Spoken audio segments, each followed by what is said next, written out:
சொன்னார். பிறகு கெஞ்சி மன்றாடி கேட்டபடியினால அவர் வெள்ளாங்குளத்து ஏறி வெங்கல மடுவிலே ஒரு மாடு தவறி விழுந்து விட்டது. அத எடுத்து கூட்டிட்டு போ. உயிரோடு இருந்தா அது உன்னுடைய நேரம், செத்து போனா அது நான் பொறுப்பல்ல அப்படி என்று சொன்னார். நம்ம வண்டியில பிறந்த அதிகாரி செல்லியமனு வேண்டி கொம்பு பிடித்து தூக்கினேன். அந்த மாடு வரவில்லை, கொம்பு மட்டும்தான் வந்துச்சு. கொம்பை கொண்டு போய் மாடு கெழுட்டு மாடு தான், ஆனா அந்த கொம்பு இங்க காணவே. ஏங்க கொம்பு என்னாச்சு? கொம்பை பிடித்து தூக்கினேன், கொம்பு கையோடு வந்து விட்டது. கொம்பு கையோடு வந்துச்சு. அது எங்க வச்சீங்க? பால மரத்துல போய் வச்சிருக்கிறேன். பாலதா? ஓ, பால மரத்து மேல வச்சிருக்கிறேன். அதுக்கு தான் இன்னைக்கு பாலக்காய் விட்டா மாட்டு கொம்பு மாதிரி இப்படி வளைஞ்சிட்டு இருக்கு. அது எங்களால தான், எங்க காரால வம்சத்தால எங்களால உருவானது பால மரத்துக்கு. ஆமா சாமி. சரி, அப்படி இருந்தாலும் இது என்ன மாடு? கடுவு மாடா இல்ல பொட்ட மாடா? இரு சனினே.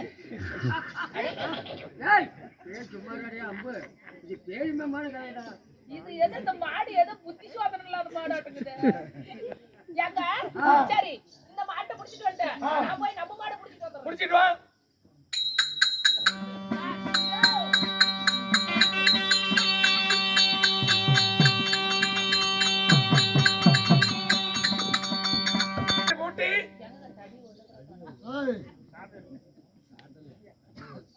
தடி வச்சுக்கிறீங்களா?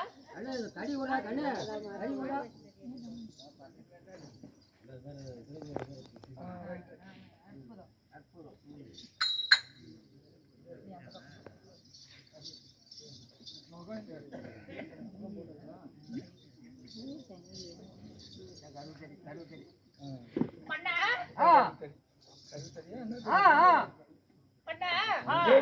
இப்பொழுது ஏறு பூட்டியாச்சு.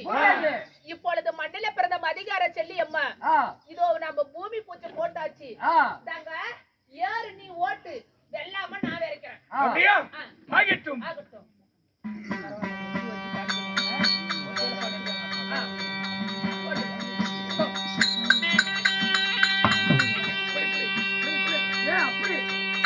தமாடிகளே ஐயாதான் கூட்டியே ஐயாதான் கூட்டியே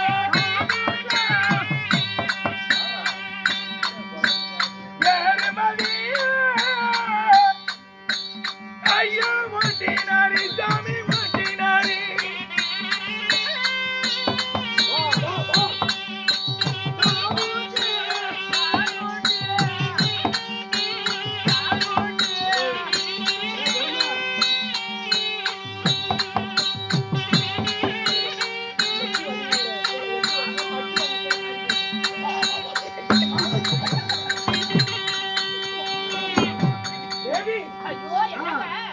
என்னடி இந்த மாடி ஏறு ஓட்டணும் ஒதுக்குது. மாடு ஒதுக்குது, ஏறு ஓட்ட முடியல. காடை என்ன முட்டி ரெண்டா உடைஞ்சு போயிட்டு. ஆமா, எட்டி ஒதுக்குது. மாடி படுத்துக்கிட்டு. இது என்ன கலதை கிழதிக்கு பிறந்திருக்கும் அந்த மாடு? ஏங்க இப்ப ஏறு இப்ப நான் ஓட்டுறேன், எல்லாமே நீ வெறி. இப்ப மாடு மட்டும் இப்ப எப்படி பொன்னியாரு ஓட்டுதுன்னு மட்டும் பாரு.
மாடு போகணும் பாடுனா வளையணும். ஆமா இப்ப எப்படி அங்க இப்ப மாடு எப்படி ஏறு ஓட்டு பாத்தியா?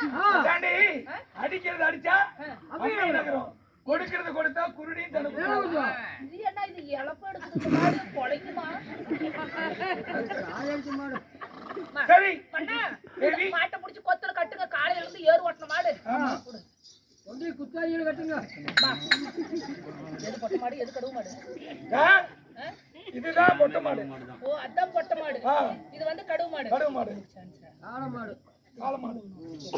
உட்காரு. மனுஷா காலையில இருந்து நீ ஏறு ஓட்டணும் மனுஷன். நீ பாவம் ஏறு ஓட்டி கலப்பா இருக்க. நான் வீட்டுக்கு போய் வெங்காயம் இருக்குதா, மிளகா இருக்குதா, பூண்டு இருக்குதா, தக்காளி இருக்குதா, புளியாங்காய் இருக்குதா, என்ன இருக்குதா தெரியல.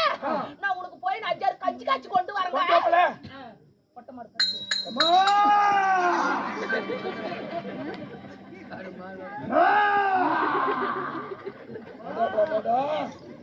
மாடு பயிருக்கு கத்துதே. காளி கட்டுது. மாடு பயிராகுது. ஆமா கோல அடிக்குது. ஆமா என் பொண்டாட்டி கூப்பிடணும். அதையெல்லாம் ஒரு மாதிரியா இருக்குது. இல்ல இல்ல தாமரா என்ன பிள்ளை பண்றாங்க? அட ஏடு மாமா அப்படி கூப்பிட்டு தெரியுறீங்க. நான் உனக்கு கஞ்சி காய்ச்சறதுல என்னத்துக்கு அப்படி வாயை கூப்பிட்டு தெரியுறீங்க? மாட்டுக்கு என்ன ஜொன்னிக்கு நீ எடுத்து குடிச்சா? மாடு பயிராகுதுடி. அட மாடு பயிருக்கு கத்துதா? ஐயோ காலையில இருந்து ஏறு ஓட்டன மாடு அது பசியா இருக்கும். நம்ம தென்னை தோப்புல போய் நான் 2 சாமா நான் தீவன தட்ட அடிச்சிட்டு வந்தேன். எப்படிதான் புரிய வைக்கிறது? மாடி பயிறு கத்திக்கிறேன், போய் பயிறு நல்ல பயிறு கொண்டு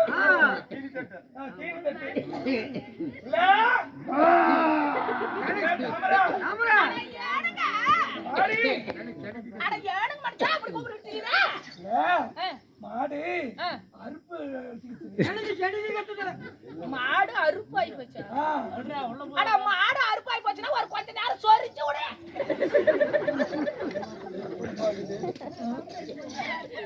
என்ன பண்றது? எப்படிதான் சொல்லி புரிய வைக்கிறது?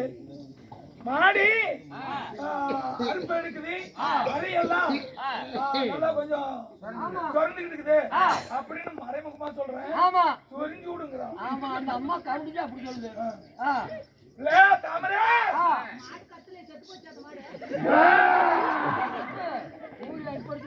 இல்ல தாமரை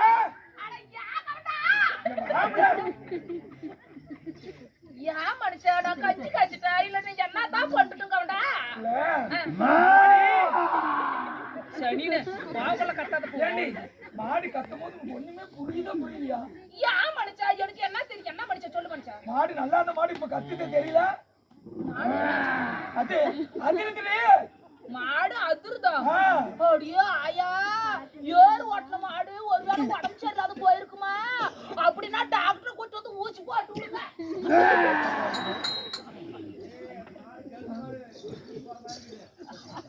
மாடு அதிர்துன்னு மறைமுகமாக சொல்றேன். அப்பயும் அவளுக்கு தெரியல. என்னதான் என் கூட குடும்பம் நடத்தி எப்படிதான் பிடிக்கிறது?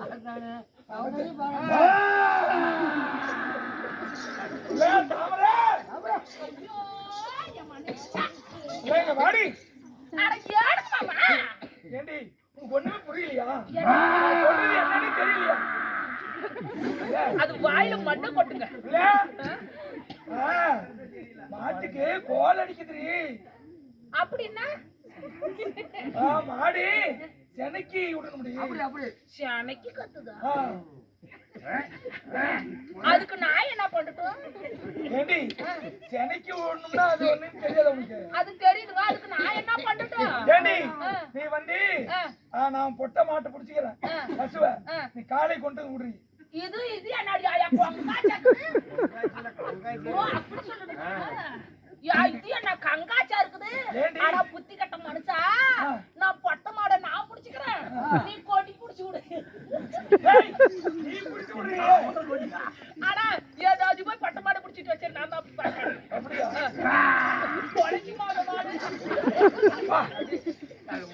பா யோ பா ஓ வா வா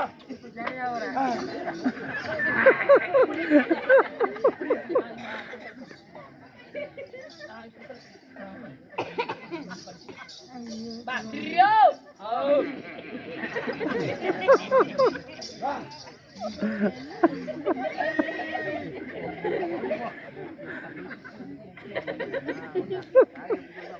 இதெல்லாம் பொட்டி நிறைய போட்டு மாட்டேங்குது அந்த மாடு ஐயோ எந்த போகுது இல்ல இருங்க வந்து பொட்ட மாட்டே நீ புடி நான் கொடி புடிச்சேன் இதே மாதிரி தான் பானியே பேர் மகரதா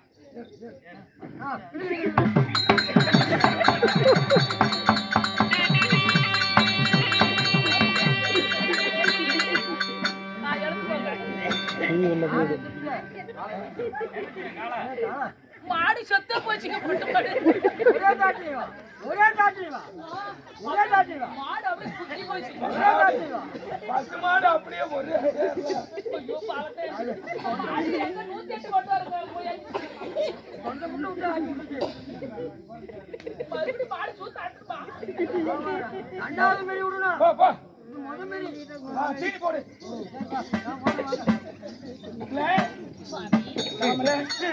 பாத்தீங்களா ஆடுக்கு ஆடானது மாடுக்கு மாடானது கோழிக்கு கோழியானது மோர் வித்த பணம் மொந்த பணம் முந்தி கிடைக்கிறது தயிர் வித்த பணம் தண்டை மட்டும் முந்தி கிடைக்கிறது ஆனா நான் பொண்ணு பொண்ணு காட்சி பணம் யாரால சொத்துக்கு குறையில்லை இப்ப இந்த பொன்னி மலை நாட்டுல நம்மளுக்கு எந்த ஒரு குறையுமே இல்லைங்க ஆமாடி. அவ்வளவு பொண்ணு பொருள் எந்த ஒரு குறையும் இல்ல. ஆமா அப்படி சீரோடு சிறப்போடு இருந்தாலும் எனக்கு ஒரே ஒரு குறைதானே ஆமா. இப்ப எப்படி சீர சிறப்புடன் இருக்கிறோம் எங்க நாட்டுல பொன்னி மலை நாட்டுல ஏதாவது குறைவா எந்த ஒரு குறையும் இல்ல ஆனா எனக்கு ஒரே ஒரு குறை இருக்கிறது என்னங்க குறை தேவி சுவாமி என்ன குறை தெரியுமா நாடு இருந்தோம் நகரம் இருந்தோம் சொத்து சொகம் பொன் பொருள் எல்லாம் இருந்தோம் நம்மள முன்ன விட்டு என்ன சொல்றாங்க தெரியுமா புள்ள இல்லாத பாவி குழந்தை இல்லாத பாவி பரடி கொட்டி போறான்னு சொல்லி நம்மள பல பேரு பல விதமா நம்ம சொத்தை ஆள்வதற்கு ஒரு வாரிசு இல்லையே என்றுதான் எனக்கு கவலையா இருக்கு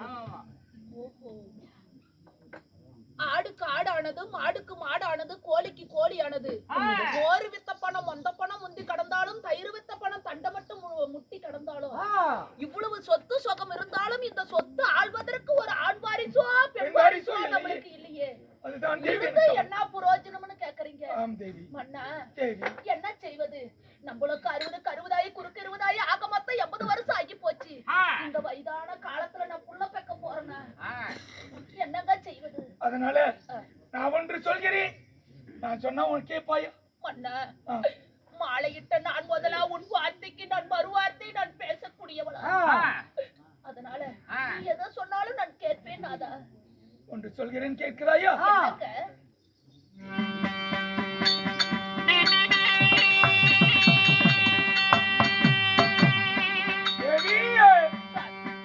வளர்ந்த நாடு புள்ளியிலே வரிப்பில் நீ வந்து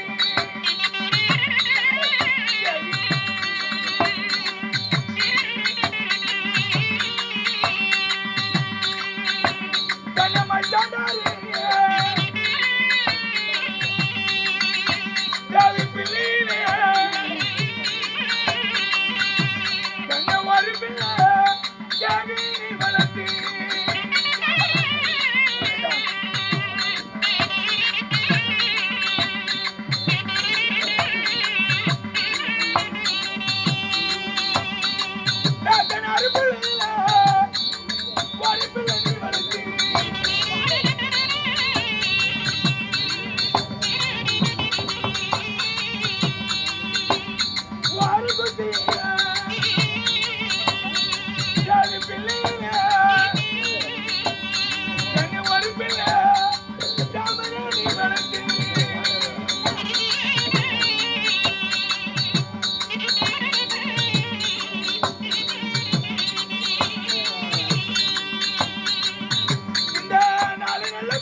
ஒன்று சொல்கிறேன். எனக்கு அடிச்சாலும் உதைச்சாலும் அதாவது அண்ணன் தம்பி பங்காளியா இருந்தாலும் அடிச்சாலும் உதைச்சாலும் அண்ணன் தம்பி உடைந்தாலும் உள்ளத்துல தான் ஆடவில்லை என்றாலும் தன் சரீரம் ஆடும் என்பார்கள். என்னுடைய சிறிய தாய் மக்களாய் வழங்கி வரக்கூடிய என்னுடைய தம்பிமார்கள் 11 பேர்கள் இருக்கிறார் அல்லவா? 11 பேர்களுக்கும் 96 குழந்தைகள் இருக்கிறதா? ஏது வார்த்தை இது மன்னா? என்னைக்கு தங்கமலை நாட்டை விட்டு வந்தோமோ அன்னில இருந்து என்ன கூடியே தான் நீங்க இருக்கிறீங்க. உன் தம்பிமாருக்கு 11 பேத்துக்கு 96 பிள்ளைங்க இருக்கிறது அது உனக்கு எப்படி தெரியும்? அதாவது சோழன் தோட்டி இருக்கிற அல்லவா சாம்பகன், அந்த சாம்பகன் ஒரு நாளே பரிதினமாக இந்த வழியாக வரும்போது இப்படி உன்னுடைய தம்பிமார்கள் எல்லாம் குழந்தை குட்டிகளை பெற்றெடுத்து சீரோடும் சிறப்போடு நலமாக வாழ்ந்து வருகிறார் என்ற செய்தியை அவர் சொல்ல நான் கேட்டேன். வீர சாம்பகன் உரைத்தானா? சுவாமி சரி, அவர்களுக்கு 96 பிள்ளைகள் இருக்கட்டும், அதுக்கு என்னப்ப? இப்ப தான் ஆடவில்லை என்றாலும் தன் சரீரம் ஆடும். சரி, அதனால ஏன் நமக்கு பிறந்த குழந்தையும் ஒண்ணுதான், என் தம்பிமார்களுக்கு பிறந்த குழந்தையும் ஒண்ணுதான். அதனால அவங்க குழந்தைய எடுத்துட்டு வந்து நம்ம வளர்த்தலாம் இல்லையா? ஆமா மன்னா, நீ இவ்வளவு பட்டு நீ திருந்தல பட்டு எங்க அத்தா நண்டுக்கு நண்டு கொடுத்தா வங்களுக்கு நண்டுக்கு சுட்டாதான் தெரியும், பள்ளிக்கு அட்டாதான் தெரியும். அது போல நீ இவ்வளவு பட்டு நீ உன்னும் திருந்தலையே. உன் தம்பிமார்கள் உன்னா எங்க அண்ணா அப்படி என்று உன்னை சீரு சிறப்புடன் வச்சிருந்தா உன்னை கையில புடிச்சு பையன் அதெல்லாம் அப்பொழுது ஏதோ தெரிந்தே தெரியாமலும் செய்து விட்டார்கள். இப்பொழுதெல்லாம் நீ போனா அண்ணி வந்து விட்டாரே என்று பாசத்தோடு என்னுடைய தம்பிமார்களும் உன்னுடைய தங்கையாய் விலகி வரக்கூடிய அதாவது கொழுந்தனார் கொண்டாட்டிங்களும் உனக்கு எந்த ஒரு குறை இல்லாம வரவேற்பு கொடுத்து உனக்கு குழந்தை கொடுத்து அனுப்புவாங்க. அந்த குழந்தையை வச்சு நம்ம வாழலாம் முடியும். இவ்வளவு சொத்து சுகம் இருந்தாலும் இந்த சொத்து ஆழ்வதற்கு ஒரு ஆண் பரிசோ பெண் பரிசோ வேண்டும். அதனால என் தம்பி விட்டு பிள்ளைங்கள ஒரு பிள்ளைய போய் தத்துக்கு எடுத்துட்டு வாடின்னு சொல்றீங்களே. என் குழந்தைனாரு பிள்ளைகளை வளர்த்தா எனக்கு என்ன வந்து நேரம் தெரியுமா?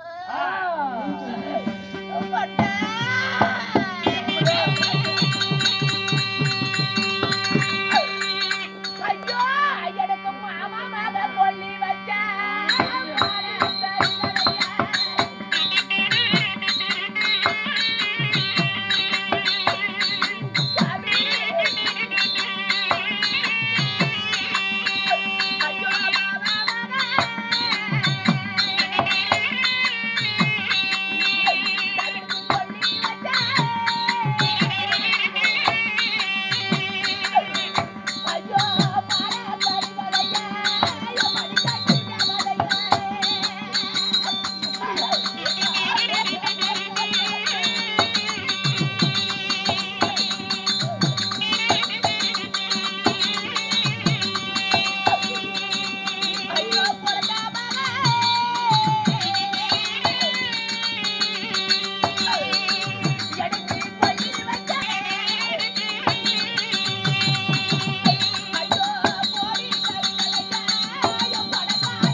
சொல்லி வைக்காது.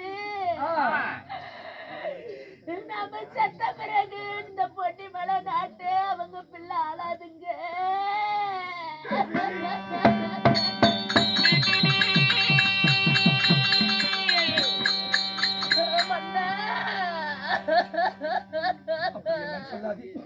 அப்படியெல்லாம் சொல்லாது தவறு. உன் வார்த்தைய கேட்டு என் குழந்தை மாறுகளே எனக்கு பிள்ளைங்க என்று சொல்லி அவங்கள நான் வளர்த்தனவன். நம்மளுக்கு குழந்தைங்க வேண்டாம் என்று சொல்லியே அவங்களே தான் நமக்கு குழந்தைங்க அப்படின்னு சொல்லி நம்ம வளர்த்து வந்தோம். நம்மள இன்னைக்கு ஒரு காலத்துல ஆகாத காலம் வந்து நம்மள கழுத்தை புடிச்சு வெளியே தள்ளி விட்ட. இப்ப இந்த வயதான காலத்துல நம்மளுக்கு பிள்ளை இல்லை என்று நம்ம ஏங்கி தவிக்கிறோமே ஆண்டவா.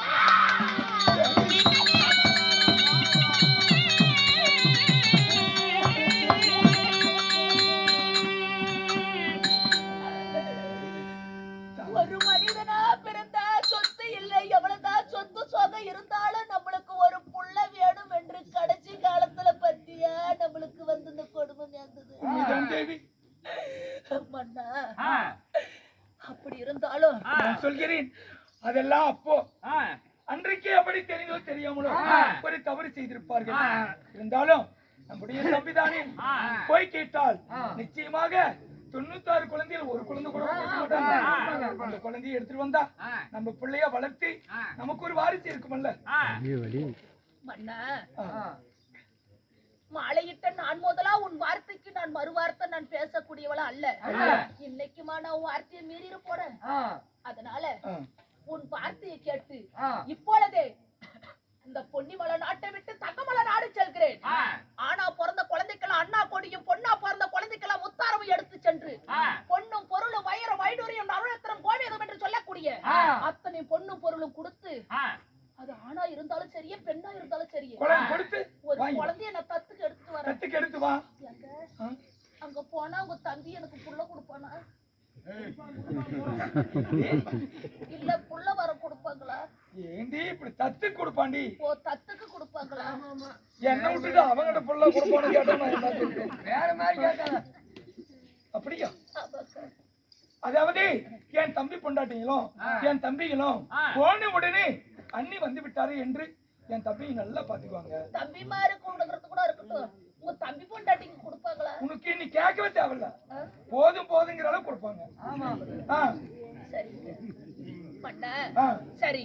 உன் வார்த்தையை கேட்டு இப்பொழுதே நான் தங்கமலை நாட்டுக்கு சென்று வருகிறேன். எனக்கு விடை கொடுங்கள். குழந்தையை தத்துக்கு எடுத்துவா. ஆகட்டும் சார். வெற்றியோடு ஆகட்டும். போயிட்டு வந்து போய் வாருங்கள். போயிட்டு வாங்க சாமி. போய் வாருங்கள்.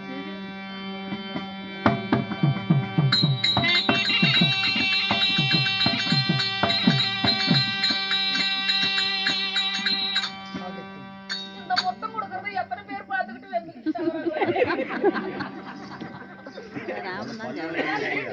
வேற போகும்போது எத்தனை பேர் ஆகட்டும், போய் வாருங்கள். நான் குழந்தை வரத்தோட வருகிறேன். ஆமா, குழந்தையை பெற்றுவோம்.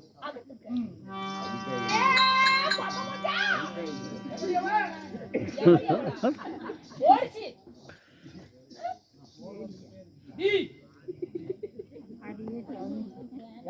வேலை மட்டும் ஊரு மட்டும் வேலை வைக்கிறா. ஒரு சூடு தண்ணி டீ தண்ணி குடிக்கிறியா? என்றா அப்படி வெட்டி முறிச்சு விட்டு உனக்கு சுடு தண்ணி வேற காய் வச்சு மூஞ்சில ஊத்த சொல்றேன். மூஞ்சில ஊத்தாத என்றா கூட கூட பேச்சுக்கிட்டு அம்மனிய கட்ட கை கட்டுற. இப்ப எங்கடா போகணும் நம்ம? வண்டி ரெடியா வச்சிருக்கேன். என்ன ஊருக்கு போகணும்? ஏன் உனக்கு பால் டயர் வாங்கி கொடுக்கறது? உனக்கு குரல் மருந்து வாங்கி கொடுக்கறது. மல்லிகை இப்ப என்னுடைய கணவராகப்பட்டவர் முன்னாடியா உரைத்திருக்கிறார். ஆனா பிறந்த குழந்தைக்கெல்லாம் அண்ணா கொடியும், பொண்ணா பிறந்த குழந்தைக்கெல்லாம் முத்தாரமும் எடுத்துக்கொண்டு அவங்களுக்கு வேணுன்றத கொடுத்துட்டு ஒரே ஒரு குழந்தை தத்துக்கு எடுத்துட்டு வாடி என்று உரைத்திருக்கிறார். இப்பொழுது நம்ம பொன்னிமலை நாட்டை விட்டு தங்கமலை நாடு போக வேண்டும்.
அவரா இருந்தாயா எனக்காயா அதுக்கு தான் நல்ல பாமாலை கூட்டிட்டோம்னா குடிக்கிற பாமாலை கூட்டிட்டோம்னா அவன் நிக்கிறான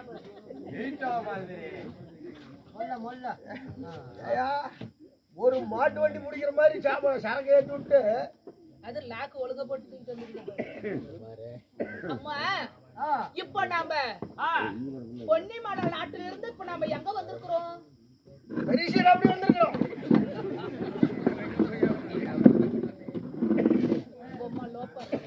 எங்கம்மா லோப்பராயி எப்போ போய் சேர்ந்துட்டான். புண்ணிய பேசலாம் இருக்கணும். வேணுமாங்கம்மா உனக்கு போய் பார்த்துடுவா. நீ போற வயசு வந்துக்கிட்டு எங்களை போக சொல்ற நீ மகனே. இப்பொழுது நாம தங்கமலை நாட்டுக்கு வந்திருக்கிறோம். அப்படி தங்கமலை நாட்டுக்கு வந்திருந்தாலும் நேரா அவங்க வீட்டுக்கு போகலாம்டா. ஆனா போன உடனே வீட்டுக்கு பூசேரி விட்டுக்கா சண்டை வந்துரும்.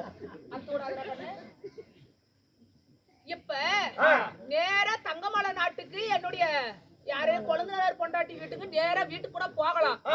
போன உடனே என்னைக்கு வராத அக்கா நீ வந்துட்டியே வான்னு அழைச்சாத்தான் ஆச்சு. இங்க எதுக்குடி வந்தன்னு கேட்டா நம்ம சாவறதா பொழைக்கிறதா. அதனால எங்களுடைய மண்ணில பிறந்த மதிகார செல்லியம்மன் கோயிலுக்கு தான் இருக்குது. இந்த கோயிலாண்டே நம்ம உட்கார்ந்து இருப்போம். எப்படி இருந்தாலும் இந்த 11 வீட்டு பொம்மநாட்டிங்களும் இந்த கோயிலாண்ட இருக்கும் குளக்கரைக்கு தான் தண்ணி எடுக்க வந்தாகணும். அதனால இந்த கோயிலாண்டே உட்கார்ந்து இருப்போம். அவங்க தண்ணி எடுத்துக்கிட்டு நம்மள பார்த்துட்டு பார்க்காத மாதிரி போறாங்களா இல்ல பார்த்த உடனே வா அக்கா எப்ப வந்தன்னு நம்மள அழைக்கிறாங்களா இத பார்த்துட்டு தான் நம்ம அவங்க வீட்டுக்கு போகணும். அதனால இந்த செல்லியம்மன் கோயிலுக்கு முன்பதாக அமர்ந்திருப்போம். பிறகு என்ன நடக்குதா என்று பார்ப்போம். கேளுங்கள் சாமியார்களே. எப்படி என்றால் முன்னாடியானிடம் இருந்து இந்த தாமிர பத்தினியாகப்பட்டவள் விடை பெற்று ஆனா பிறந்த குழந்தைக்கெல்லாம் அண்ணா கொடியும் பொண்ணா பிறந்த குழந்தைக்கெல்லாம் முத்தாரவும் எடுத்துக்கொண்டு இப்பொழுது தங்கமலை நாட்டை வந்து சேருகிறாள். அப்பொழுது